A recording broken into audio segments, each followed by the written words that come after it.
Good evening, and welcome to my so-called handmade life.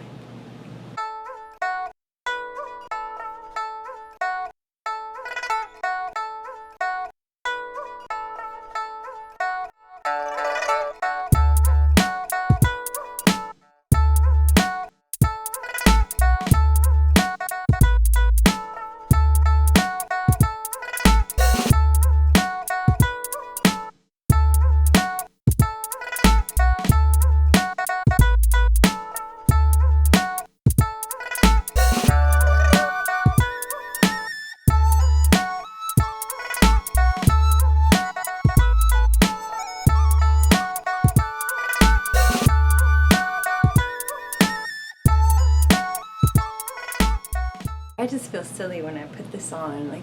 It's really hot here, really hot. Oh, gotta get all ready with my cravat, and then this seems to be called for. This is my grandfather's pipe. He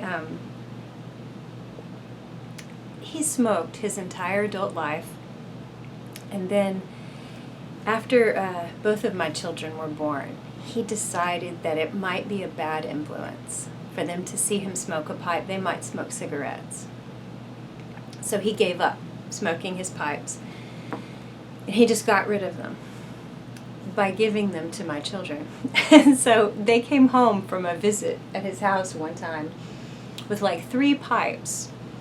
And we're driving along, and I notice these people looking at us. They're slowing down, they're matching our speed, and they're looking over, and I look in the rear view to see what are they looking at, and it's my son still in a baby seat with a pipe in his mouth, holding it like that.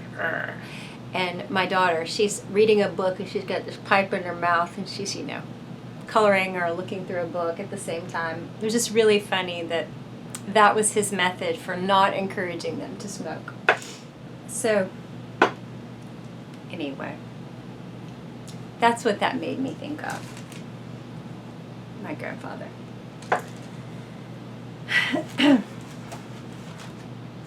This is my so-called handmade life. I'm Michelle.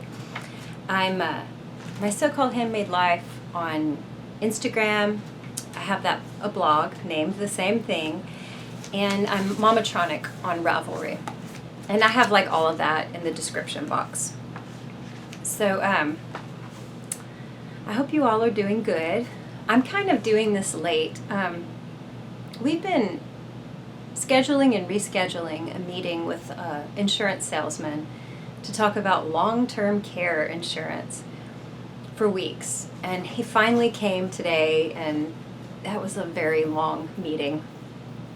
And that wasn't what we thought it was, but I know that's a real downer topic. It sounds so mature of me.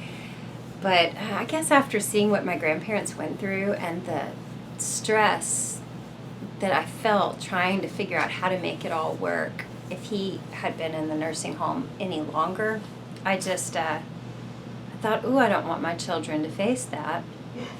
I thought long-term care might be the way to go. And there is an option that might work, but it sounds like the premiums can rise, so it just doesn't sound like the smartest thing to do in the end. Anyway, if any of you have input on long-term care policies, let me know. Can you see that I'm wearing my Intuition test knit? I did this for Stacy of Stress Knits, and this is in her Stress Knits yarn. It is, let me see if I can get this is the Eliza colorway, and you can see all these little very light pastel colors and little slightly darker mustard and teal. This is the small version. It blocked out quite large, which is good. It blocked out the normal good shawl length for me. But you can make it much longer. And I actually started, I think my gauge loosened up as I worked. And I actually didn't quite have it quite as, I could have made it even larger. But this is her squishy base. It's got some cashmere in it. And it's like merino, cashmere, and nylon. It is very soft, very, next to my skin. Also, this yarn, it came to me smelling so good. I don't know what she washed it with, but it smells so good. And I soaked it and blocked it, but I didn't like use soak because I really wanted to keep the smell of the fiber the way it came to me. Anyway, this was a really relaxing, enjoyable knit. I enjoyed it a lot. Actually, it's kind of warm. I'm not going to do this. Sometimes the AC kicks on and I want a shawl. Sometimes I don't. It was a really enjoyable knit. Very relaxing, very soothing. And it's called intuition, but I call it my mother's intuition. And I think I talked about that last time. She's at a place where she's, nesting and welcoming her new baby. And we're fixing to see our baby off to college. So both of my children will be out of the house most of the time. So I've had all these motherly thoughts going through my head, and it's just been nice to think about it as I worked on it. It was actually a pretty quick knit. So I enjoyed it completely. I think the pattern should be out by the end of August or maybe the beginning of September. I'll try to mention it when it actually is out. And then I'll also put finished object photos on my blog and on my Instagram when she actually releases the pattern. I asked you guys a question about, like I said, that's merino cashmere nylon. I asked you about any wool blends, specifically summer weight wool blends that you've worked with and what you've enjoyed. Sorry, I thought I heard a cat scratching things. Y'all gave me several answers. Adina said that she has used Wool Boo, which I've never heard of. It's a wool bamboo blend by Blue Moon Fiber Arts. I think that's interesting. I don't believe I've ever used wool bamboo. I have a cotton bamboo sock blend that I've still never used in my stash, which I need to. I could actually wear those socks probably year round. Little Kitten loves all of the blends, all the wool blends. Maria said that she's currently using wool and mohair for her tank, our sweater. And I'm sure that's going to be lovely. If I did a Tanya, which I can't believe I haven't made one yet, because, where I live, you would think it's so popular. Gosh. It stinks to do this in the evening when everybody's here and people are riding their bikes past my house. Don't they know you cannot ride a bike past my house in the evening or my dogs will go crazy. Just like paper bags cannot roll down the street or my dogs will go crazy. Nobody has the right to exist outside of this home as far as my dogs are concerned. So it drives me crazy when they freak out barking. Where was I? Okay. So if I were to do a Tanya, I would want to use linen and cotton, something like that. But I think that the wool versions are beautiful. I'm sure they would lay really nice and they would be really easy to work with. So I wish that I lived in a place where I felt like I could use a wool blend Tanya. Pammy has used Samite. I think that's how you say it. It's a wool silk blend, and somebody recommended that to me one year for the Tops, Tanks, and Tees knit along. It may have been time before last. Also Bamboo Pop, which is a bamboo and silk blend. I imagine that is super drapey, and I would think that would be really good for like shawls or scarves or accessories. And then she plans to use Elfin Tweed. Never heard of this brand. It's a wool baby llama bamboo blend. It's probably super luxurious feeling. So I appreciated all these new ones. Nikki is using wool cotton 50-50 like I talked about last week. currently, but it's really, she acknowledges it's hard on her hands. However, that finished product is so nice to have that it's worth it. I'm right there with you, Nikki. Marie says wool and silk. That blend is the best to her, the best drape. Plus, she dyes and she gets a really intense color with the silk. And I have noticed that silk blends or straight up silk that I've seen dyers do, it always takes their colors in an extra rich, vibrant way. Really beautiful. So like I've seen some dyers try to move into non-superwash, and the only yarns that easily took their colors without them having to modify it a lot was silk blends. So I could see that. Sarah Wilcox has done Silky Tweed. That's her favorite. And she said that's discontinued now, which makes me sad. I used Silky Tweed for one thing. Oh, I think it was a hat I made, one of my first knitting projects. She has made 4 sweaters in it and has 2 sweaters quantities stashed for in the future, which is great that you have it in your stash since it's discontinued. It is a really nice blend, and that it's been a long time since I used it, but I imagine it's pretty much like using wool. Sarah Jane wants to try wool and silk blends. She likes the snug warmth of wool, but then how silk protects the sensitive soul, So that's true. I'm sure it really softens up the itchy factor of wool. Plus, from what I've heard, silk is a very durable additive to wool.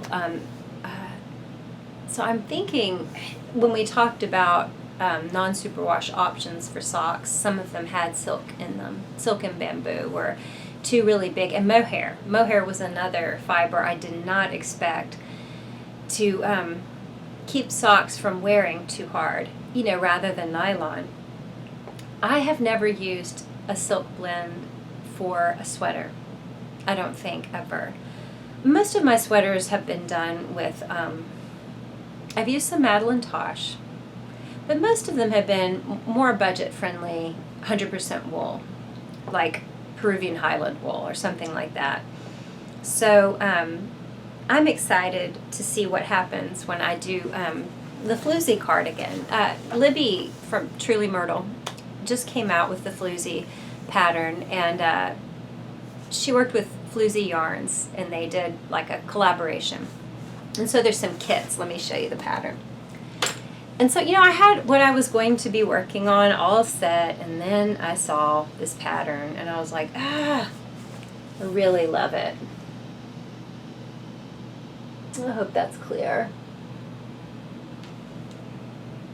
It's really pretty. That's a pink kit, but this is the mustard, kind of a gold color, and that's the one that I ordered. So actually, this is my first time to ever order a sweater kit. I've never done that before. I don't know that I've ever ordered a kit for an actual pattern when it came out. I think once before I bought a kit on sale somewhere way after the fact, and I used the yarn for something the kit wasn't meant for, but so I really love that the colors here, the gold, and then because it's tonal and it has little bits of that sort of a burgundy rust color, I really like that that's one of the accent colors. So I don't know how it happened. I saw it, and next thing I knew, I was getting a kit. I like supporting small businesses and makers around the world, but at the same time, I'm more conscious about the idea of shopping local than I used to be. I didn't think I had a local yarn store. Now I know I have one, and I really do want to go there. I want to spend, when I spend money on yarn, which, I've slowed down on that. But when I do, I really do like the idea of supporting a local business that's also a small business, So I'm trying to find a balance between the two. But yeah, that Floozie kit just kind of happened. It's like I was I don't know, I went in a trance or something, and all of a sudden I was at PayPal So I'm looking forward to that knit along. That starts the 15th. And you know, I told you guys the summer sweater knit along started August 1st. It's actually August 15th. I wasn't sure when it would start. So there's some pre-knit along chatter happening in the Very Shannon forum. If you want to join in, you know, you can join in with a whip. It's super laid back. But then I'm also doing the Floozie knit along on the Truly Myrtle forum. So yeah, I'm busy on Ravelry right now. You know, I had plans. I showed you my Guthrie yarn. I was pretty sure that's what I was going to do with that, was knit a Guthrie. And Meg, another Junko pattern, because I love my plum. But then, you know, I showed you I got this book, Great Northern, and I wanted to do the jelly donuts. And actually, this is a pretty good shot of jelly donuts right here. Is this coming through? Hopefully it is. Yeah, with the toggles and so much cable work, I think that I'm doing the Floozie cardigan. I'm also working on a test knit right now, but I do want to do let me see something. I do want to do the jelly donuts.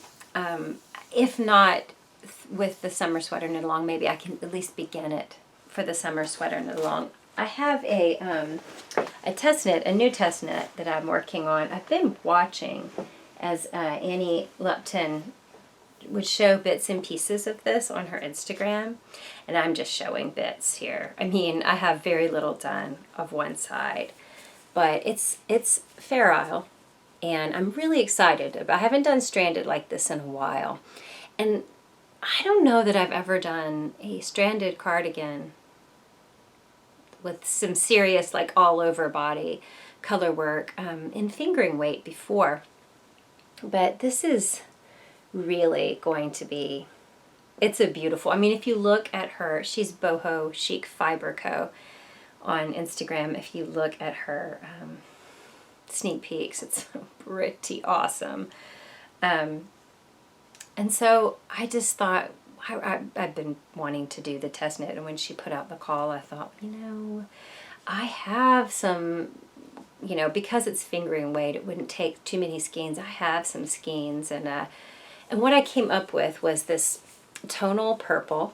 I don't know if this is coming out very well. This tonal purple, which is a discontinued Hawthorne tonal from Knit Picks.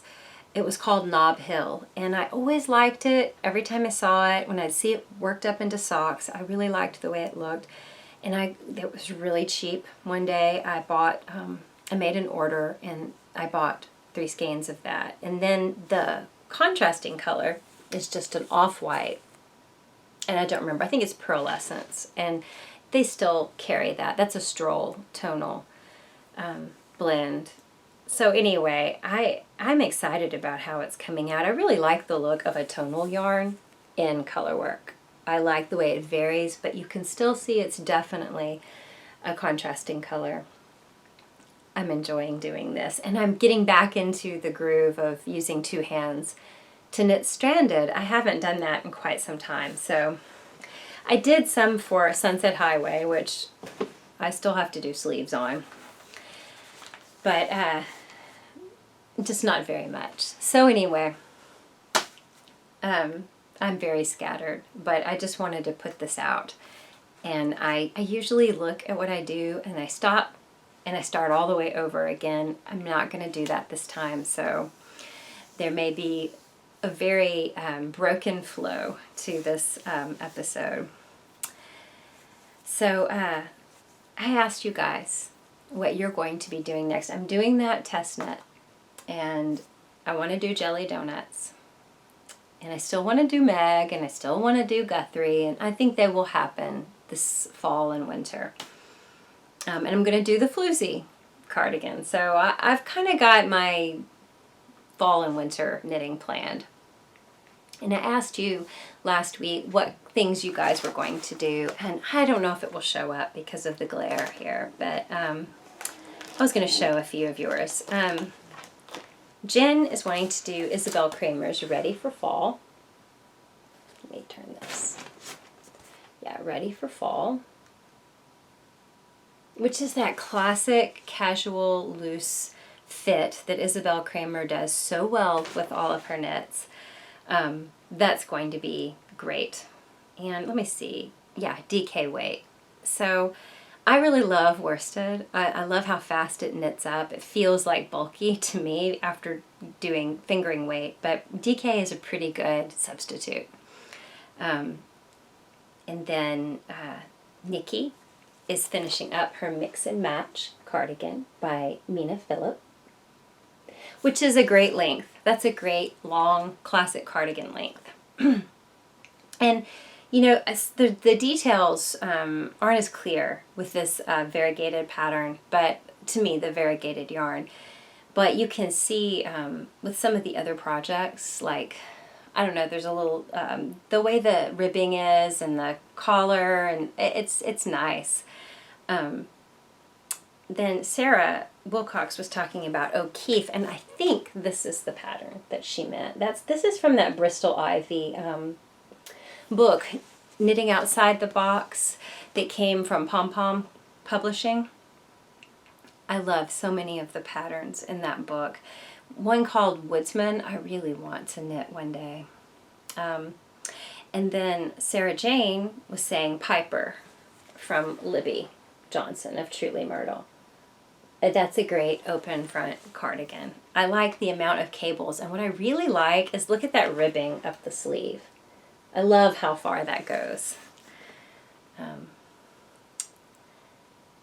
think it was Maria said that she wanted to work on, or maybe Little Kitten, let's see, who was it? Yeah, Little Kitten said Wool and Honey. You've seen this from Andrea Mowry. I love that yoke. At some point I know I'm going to have to knit that just to, I don't know, just to see how it's done. It's really beautiful. Pammy has Timely in her cardigan, in her queue. That's also by Libby. There's a lot of Libby patterns we're talking about here. And then Marie said that since starting her Igawa, and I'm going to show a picture of her Igawa in a little bit when I show most of your Junko patterns. A lot of them are finished, not all of them. Mine is not finished, but I did want to kind of just do a roundup of everybody's project, where it is.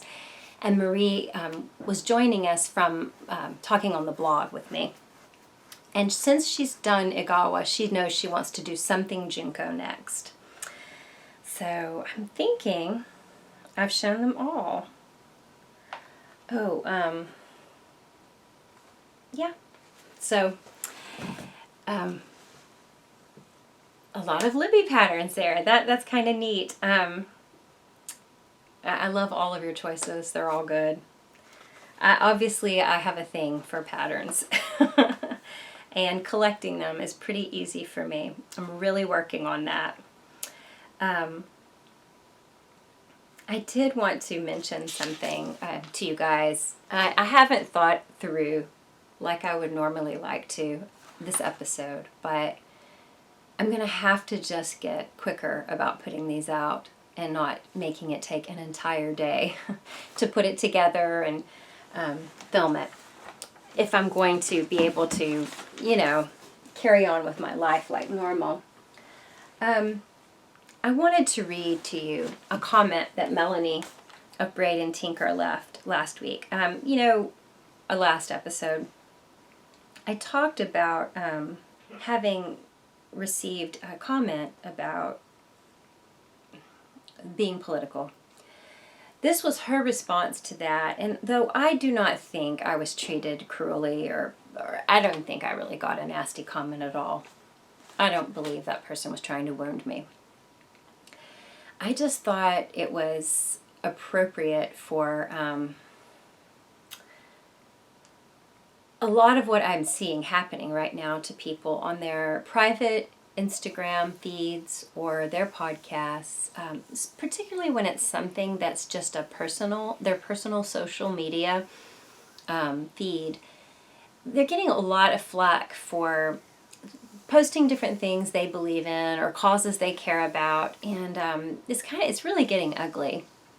And I just wondered, I've been thinking to myself, where, piling on with social media can definitely affect change. And in some cases, you might say, well, it's been change for good. When is enough enough? When do we stop ourselves? For instance, when it's someone's personal feed, when do we say, wait, this isn't my place to try to alter it or change it or modify it? I was interested in what Melanie wrote here, and I'm going to read it. And again, I don't really think I've been attacked in an awful way at all, so you don't even have to worry about commenting about that. I just thought that what she said was so instructive for all of us when it comes to cases where people are being ridiculed via their comments. So she said, I'm just going to read bits. We knitters are more than the sum of our knitted stitches. We are real people with real lives, loves, fears, and anxieties. Podcasters speak about their lives, open their homes to listeners, and show how the threads of life are connected. Let me speak for myself. Personally, I'm not a religious person. It is not something that's part of my life, but do I then dismiss your podcast? No. Do I enjoy it less when you speak about your religion and how it's part of your life? No. Do I feel angry and demand that you stop talking about it? No, actually I enjoy the conversation because it gives me insight in how someone else lives and experiences life. Heck, I might even learn something. I feel it's sad when people experience the act of someone discussing compassion for other families as having politics shoved down their throat. It's just someone discussing a different viewpoint. But we don't all agree and we can't all agree. That's life. Problems are hard and not one-dimensional. But we can respectfully listen, or if that's too hard, respectfully tune out. The angry comments are not necessary and come across as entitled. Podcasters don't owe anybody anything. Don't be afraid to be you and stay true to your values. And this is what I really liked that she said. The quote, "I'm just here for the knitting," is never spoken when we talk about our children's school accomplishments, or our stressful lives, or bouncy dogs. It is a nasty way of shutting down political thoughts that don't align, and it's not necessary. Okay, so though I don't know that that's really the situation I was in, nobody said I was shoving anything down their throat, but man, is that the situation a lot of people are in right now. You probably know of one or two people within the knitting community that are going through that. I loved what she said, that if it's really just about knitting, then why are so many other topics acceptable but not this? And here's the main thing. We can respectfully listen, or we can respectfully tune out. And I just thought that was well said. How hard is it to just do this? It's literally just this. My phone's in my hand. I'm on Instagram, maybe, and I just go, zip, and then I don't see it anymore, zip, it's past, I just want to be careful what I say as far as putting in my 2 cents about something. If it's going to be negative, if I'm going to stand against something someone says, I want to be sure that either one, it's a differing point of view that they might actually appreciate hearing. Like, I do appreciate hearing a different point of view. I do. Particularly if it's said with obvious respect. Why would I do this if I didn't? Why would I encourage your answers to questions if I didn't, want to hear something different than what's already? How boring would that be? But if I do comment with a differing point of view, I want to make sure that one, I think it's actually welcomed, or else I need to really feel like I'm standing up for somebody who has no voice or whose voice isn't heard. I would have to really feel compelled to do that. So, I don't know. I find it interesting. It's actually something we're all pretty much going to have to decide at some point for ourselves. Where do we draw the line on our comments, on piling on, to affect change? Do we really need to affect change in somebody's personal Instagram feed? I don't think so. So it's sort of related, but not quite. I was talking about how I am a problem solver type, like I have a troubleshooting way of looking at things in relationships, and how I want to talk about a problem that I see. Well, what's wrong? You look upset, and I want to bring it out and talk about it, and a lot of people do not like that. I said that in the last episode, and Little Kitten had said that she's found that people, when they really truly feel heard, once they feel they've been heard, they can move forward and possibly towards some sort of healing, or maybe compromise or understanding with someone. And it's that truly feeling heard, which I hope I would do. Anyway, she recommended 2 books on that topic. One is People Skills. The last name of the author is Bolton. And the other is Nonviolent Communication. And that's by Rosenberg. I'll have this in the link, all in the description. Anyway, I thought, those would probably be really interesting reads. I did put them on my wish list. But never before in my life would I have thought I would ever be in a situation where I would need to read a book called People Skills or Nonviolent Communication. But just the last thing we discussed a second ago with Melanie's comment about the way we pile on in comments or feel entitled to help mold and shape where another person's creative process ends up, where their creative blog or podcast or whatever, where it goes, what direction it takes. I don't know, it has me thinking that probably all of us are really having to learn how to handle some sort of confrontation when maybe we never would have otherwise because of the internet. Just when you have an online presence, you are automatically interacting with people more. And though I find that like the knitting community is much more accepting, and there's a calm and a gentleness about it, but it isn't always that way. And I was really shocked about a month ago when I was up late one night looking at Instagram, and I couldn't believe the messages I was seeing on someone else's feed. I just thought, we are having to, I live such a small, hidden away life right now.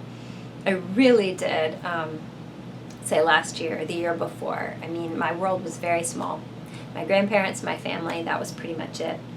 And then maybe some people I talked to on Ravelry, but suddenly my world's a little bit bigger.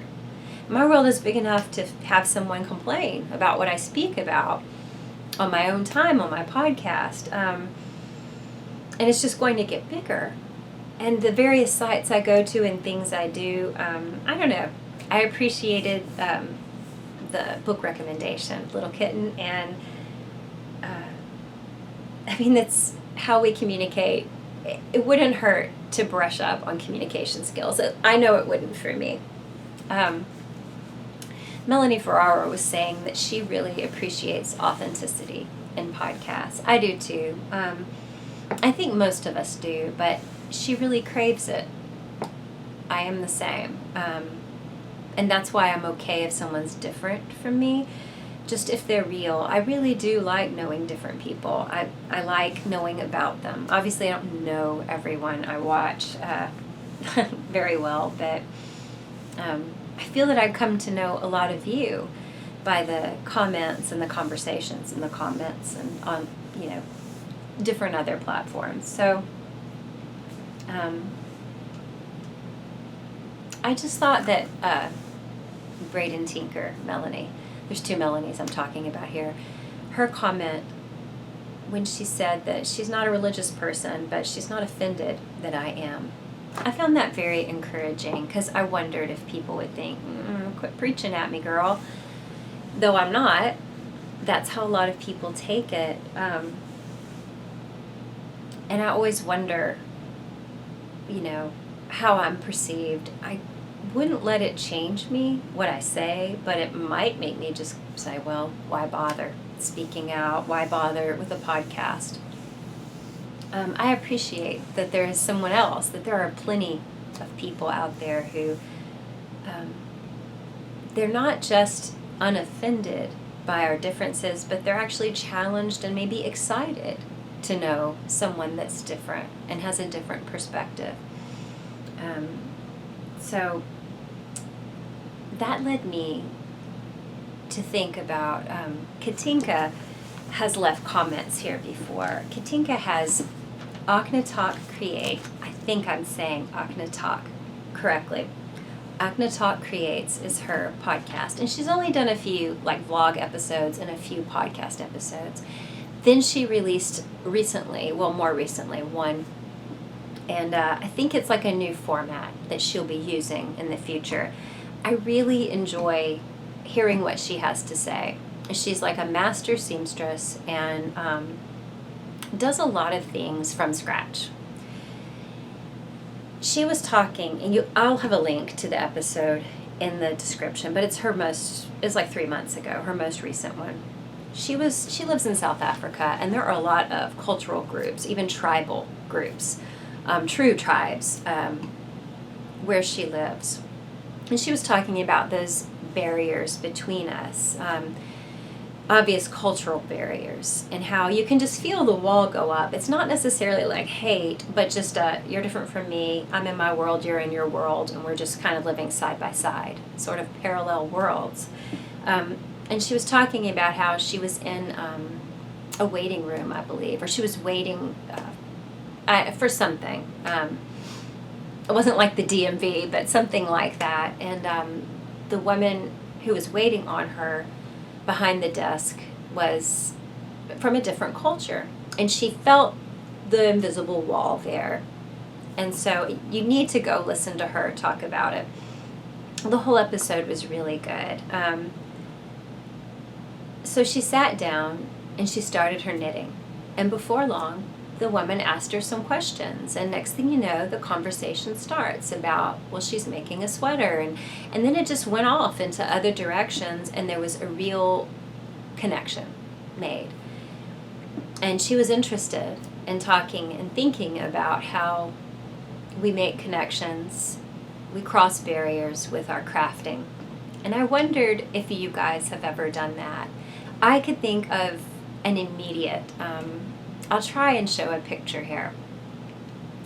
The first time I went to Peru, I believe it was my first trip, I went with a medical mission team. I'm not a doctor or a nurse, but there were dentists, doctors, nurses, and eye doctors with lots of donated glasses that they could kind of use eye charts and fit people with. The dentists were mostly pulling teeth, and I was just there to help the dentists.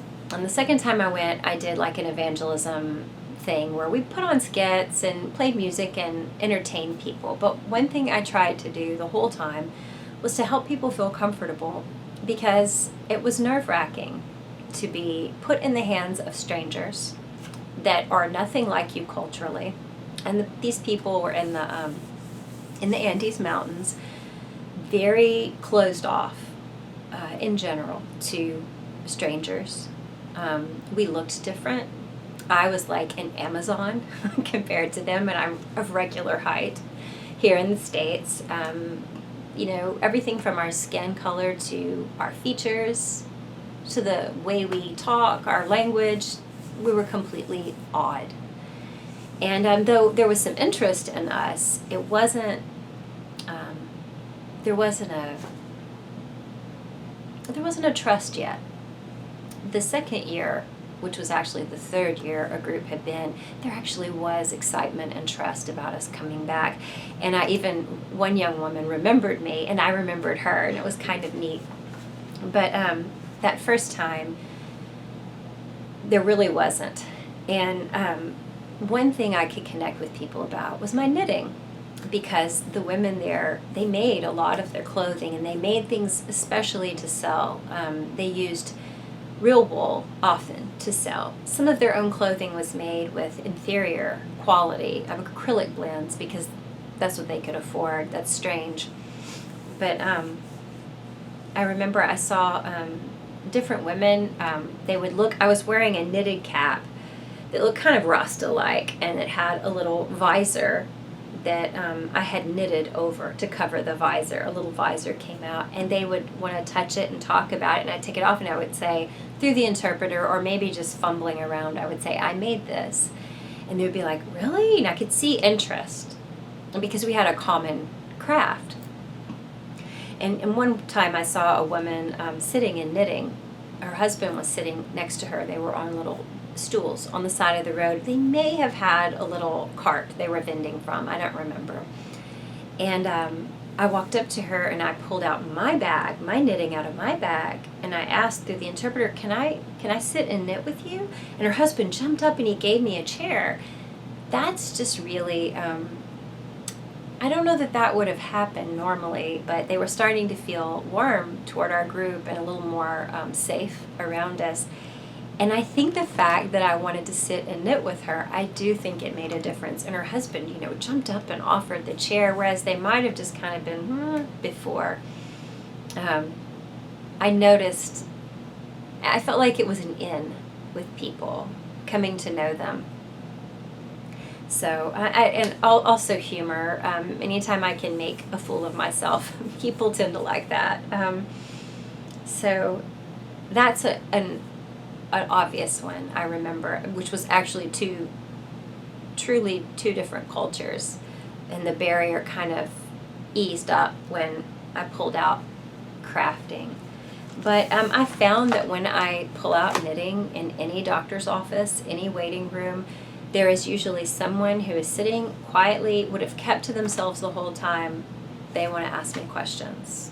I used to crochet, they'll say, kind of depending on their age.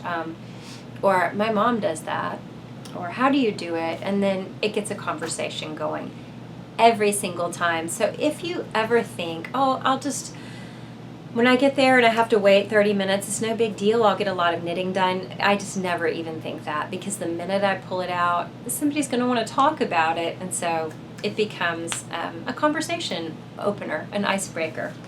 So that's my question for you guys this week. Have you ever found that your knitting or some kind of craft helped drop that barrier, that invisible barrier between you and someone else?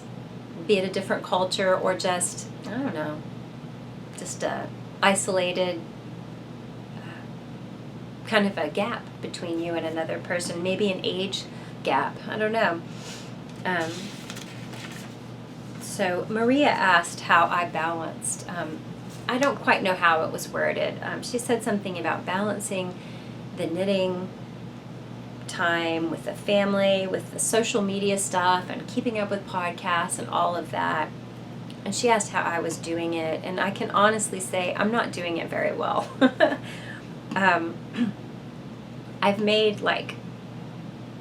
I've been serious about getting outdoors, being more healthy, eating healthful food. So what I do is I'm trying to remember to start my day with something I'm grateful for, or thankful for every morning. I get up, I eat, and then I usually sit down and I knit a little. And then all throughout the day, I'm interrupting it to do things that I believe are truly important. And I'll come back to it, do a little more, get up, do something that's important. So the important things for me right now are making sure I make healthful food. I really want to remember to eat 3 meals a day. Spending time with family. Getting outdoors. And then I have things to take care of around the house. I did this big organizational clean sweep in my house this year, keeping up with that. I want to make the most of it. So, cleaning, we have dogs, and I have a lab mix, so we have dog hair everywhere. Just trying to keep up with all that. And then training the dogs, walking them, plus I do a little training time. I do it with both of them, even though it's the youngest one that's getting the actual obedience classes, but the old one feels left out, so he gets some training, even though he's really good. Basically, he gets a couple of treats. So I really don't keep up with everything, but my priority is the things I know I have to do every day, no matter what. So then, when it comes to social media, I just have to pick and choose. I do any direct message to me or comment, I try to catch. I try not to miss any. And then, obviously, I keep up with blog comments, YouTube comments, and Ravelry. I really am active in those 2 forums with the knit-alongs that are coming up that I told you about. But I read my Ravelry mail also. But like Instagram, I've just had to let it go a little. So if I never comment on your Instagram, even if you do mine, that's the shame of it. I really like to always respond to people, but I've had to let that one go just a bit. Plus, I was following everyone that followed me because I want to. I would love to keep up with everybody's projects, but it's overwhelming now. And you tend to just see the last few people you commented on or like their stuff, so like everybody else I miss. So I'm not keeping up with everything. Podcasts are pretty easy because they can play while I'm doing other things. But, I don't keep up with all of them. So I try and pick and choose and pull one I haven't seen in a while out. Anyway, I don't know. I don't really have an answer. I actually have a lot of free time right now. If I go back to school or go back to work, I really will have to reduce even what I'm doing now. But people with young families or a job, a full-time job, I just don't see how you could keep up with it all, especially if you really want time to make things. That made me think, though, about something Nikki said. When she was talking about her aims toward more happiness, she said that one thing she's doing is trying to be in the moment, knitting-wise, like trying not to think about what I want to do next is this, and then I want this, and then I want this. Kind of like, obviously, I've been doing when I went from, Guthrie to Floozie and jelly donuts and this and that, a test knit. I'm really scattered that way, and she was saying she's trying to just be in the moment. Even if it's an old whip, just think about it, enjoy it, and not think too far ahead, which I admire. Obviously, I could use some of that. She also said, let me see what else she said. That along with our aims toward happiness that we talked about a few episodes ago, she said that she's kind of a cluttered person by nature. She's really made an effort to put things up after she uses them, like her knitting or her book or whatever, because it's not natural for her, but it is helping her have more calm and peace. She gets overwhelmed easily by a mess, which is totally me. But I thought this was interesting. She realized that some of it, leaving things out, had to do with a fear of forgetting about it. Like, I might never get back to it if I don't leave it out. That's kind of irrational. I don't know how busy you are, Nikki. It might not be irrational. It might be real. For me, though, it was kind of like that fear of I'll never have time to work on all these things. I'll never have relaxing knitting time again if I don't just go ahead and buy this yarn and buy this pattern. And like, that was an irrational way of thinking back when I had no free time, or very little free time. Strange fears can motivate us, even in areas that are so easy and no pressure, like knitting.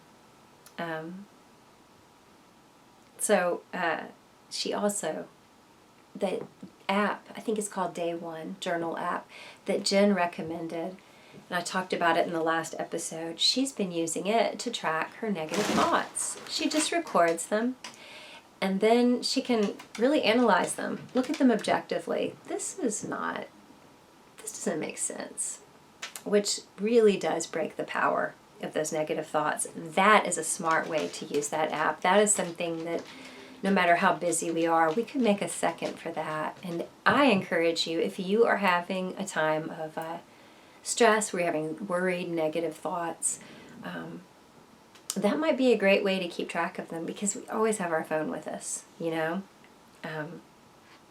That's a great idea, Nikki. So, you know, talking about organizing our homes and all of the, I'm still working on that. Most everything's as organized as it's going to be, unless I do a purge of some things, and it would have to be crafting things, so I don't think that's going to happen right now. I did go through all of my records, all of my vinyl, and I cleared out some things I didn't really want. Several years ago, a friend of my husband's gave him a bunch of records because he said I had a turntable and I liked to listen to them, and a lot of them were classic rock. I didn't really have time to go through them all because my life was really different then, very busy. So I went through them all last night or 2 days ago. It was a big mess, and I was so stopped up from all the dust. There were I had doubles of a lot of things because some were given to me. But I mean, I've been having them all this time, housing doubles of certain albums. And it was fun to go through them. I have a lot of show, like The King and I, Broadway musical soundtracks, things like The Sound of Music that were my mother's. And then I have recent purchases. Since, you know, releasing your album on vinyl is cool again, you know, I have those, and I also have records from when I was in high school or junior high. Really fun to go back and listen to, and that's one of my goals, to make time to listen to music. So I felt really good to kind of get them in order, have little sections, I know where to find what, and they're not all dusty and nasty anymore. So I did that. Also, I've been working on not using plastics as much. Caroline's daughter, Emily, I'll try to link her Instagram. She does a lot of making that's beautiful. But she posted something, I guess in her stories, because I couldn't find it now, about ways to avoid using plastic, say for food storage. So like in your fridge, you can have mason jars, and just, you know, you can stick your celery in the mason jar, your kale, even with a little water in it, and it'll stay fresher longer. You can submerge carrots in water in a mason jar, or just, you know, stick them in the mason jar. Wrapping lettuce in a tea towel and clothespinning it, things like that. I thought those were really good ideas. I do freeze things in mason jars when I have enough mason jars. Just make sure you leave some room in the jar so it doesn't bust. So we've been working to try and reduce our use of plastics, and we started talking with the ladies in the deli at the store. You know, do you have natural meats? They don't have any that are truly hormone-free, but they do have a brand that's fairly natural, and they said we could get it without a plastic container. They would slice it. The same with cheeses. They have some natural cheeses. Goat's cheese, which is something I can eat. So we're like, okay, yeah, sure, let's do it. We got a big block of it. They still said they had to wrap it in plastic when they handed it to us. And I'm like, this is a bigger plastic container than what I would have bought if I had, you know, just bought the store brand, the regular. So still not sure about how to handle all of that. I mean, obviously you don't have to eat meat or cheese. But there's a lot of other containers that we're struggling with. I do find if we pay more, we can get things in glass. But there's plastic lids. We do our veggies and fruits now unbagged, or we just put them in one big green bag. And then when we jarred our honey, we did use repurposed jars like salsa, spaghetti sauce jars, things like that that we sterilized and we're reusing. So that, that felt good to do. But Emily had mentioned soap nuts in one of her stories.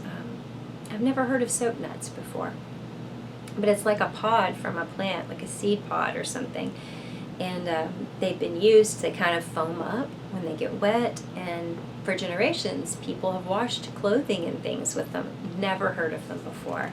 That's not something I have access to without ordering online and or plastics, but what I can do, I have made soap before. I used to make my own soap and my son's. So everybody's, but we were the ones with sensitive skin, and I did olive oil soap. I still have a lot of essential oils from that, and even shavings of soap. So, you can make detergent with soap, Castile soap shavings. I was thinking of doing detergent again, at least for me, but the problem is it's so hot here in the, come on buddy, it's so hot here in the summer. Our clothes are rancid after we work out or something, especially.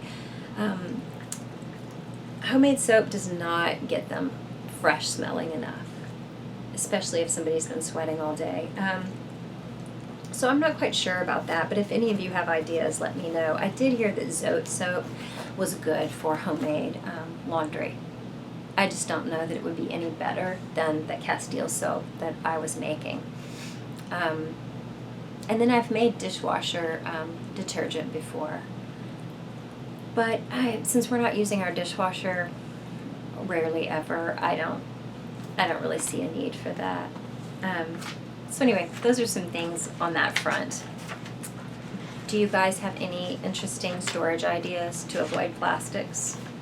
And especially, how do you make large quantity, like if you want to make your own skincare and stuff, to avoid lots of packaging? I still find I have to buy things in plastic in large quantities so that I can make, maybe a giant container of it, but then there's nowhere I can go to just refill that container. I have to buy a whole new plastic container. So I saw Erasure in concert last weekend. That was fun. They were like one of my favorite bands as a kid, teenager. Vince Clarke did Yaz and Erasure, and they're two of my favorite electronic pop bands from the 80s and 90s. It was really odd to be there. The whole concert hall was full of people, basically my age. And I don't know, everybody knew every word to every single song, except a few of the newest ones. That was a lot of fun to go to. Oh, so let me show you my plum. Sorry. This is hard to do with my perpetual buddy beside me. I'm still on just one sleeve. But I'm almost done with the decreases. You can see that really great cable that goes down it. I'm very excited about wearing this. Still a little nervous about what I'll do with this edge flipping out. I seem to recall seeing a few on Ravelry that used this moche yarns having a bit of that look before they were blocked. Not when they actually wore it for their finished photo. So I'm still loving working on it. I took some time off to finish the Intuition shawl, finished this shawl, and I started the other test knit, and then now I'm back onto the sleeves too. I'm just working on two things right now. And the sleeves of Plum are super mindless. I mean, it's interesting with the cabling, but compared to that yoke, it is a breeze, and it's very good for sitting and talking or eating, in a restaurant. It's a good project for that. So I'm going to show some of your projects right now. Several are finished, and several are on the way to being finished. And I'm just going to show the most recent photos that I have.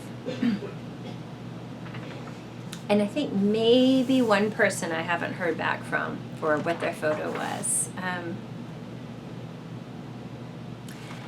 So now I said I was doing a prize. I wasn't going to do a prize because we don't really need a prize to be motivated to knit together. But then Julianne of Leopard Lane Yarns donated she gave me a skein for myself and then one to give away.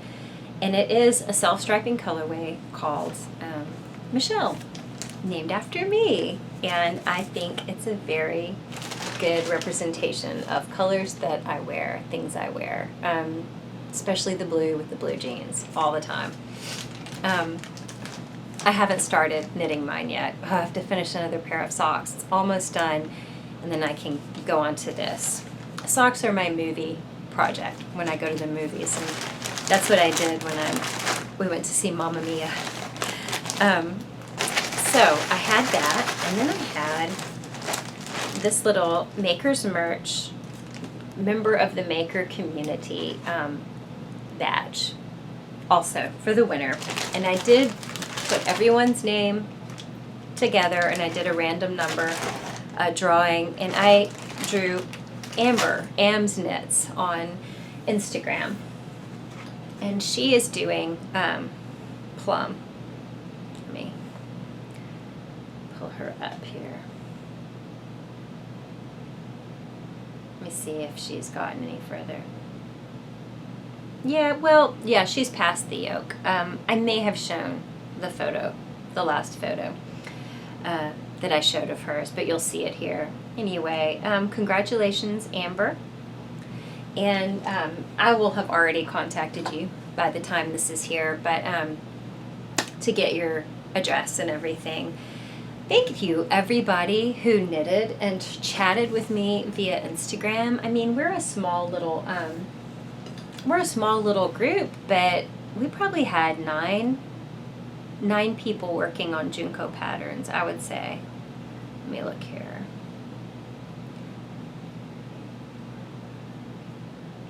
Yeah, like 10 of us working on various things. I love that Nikki did a beret, not a sweater, but she'll be doing a Junko pattern, I'm sure, eventually. Yeah, there was acorn, twigs, rug,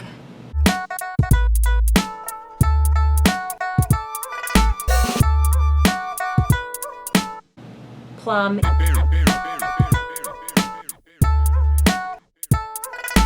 Igawa, and there was a Libre. So you all inspired me. You totally blew past me, knit faster than me, and you kept me company. So I appreciate that. I don't really know that I have anything else in the little notes here to talk about. Yeah, that's it. So, I'll have my questions for you down in the description box, but I'll tell you again. Have you ever used knitting or crafting to break a kind of an invisible barrier between you and another person? Some sort of uncomfortable gap or silence between you?